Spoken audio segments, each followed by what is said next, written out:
Hello, my name is Alan Belize, and I am here to demonstrate how to take blood pressure for a patient. Before you begin the process, there are two medical tools that you need in order to take blood pressure. The first being the stethoscope.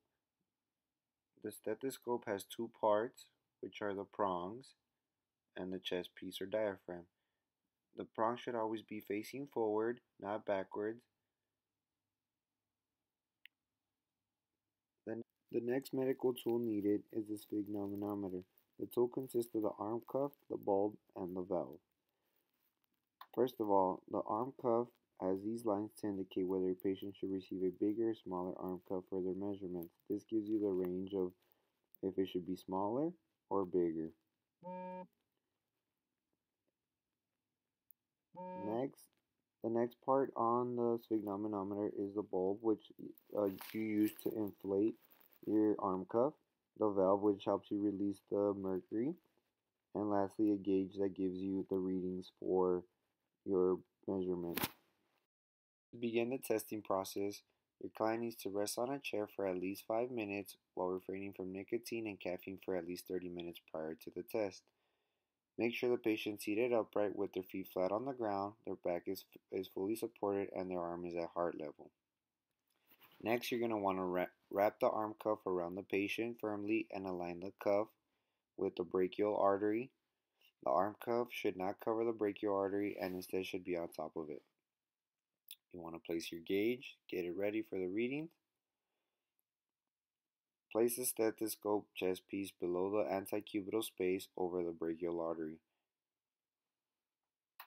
Next, you're going to want to start to inflate the cuff pressure to at least 180 millimeters of mercury.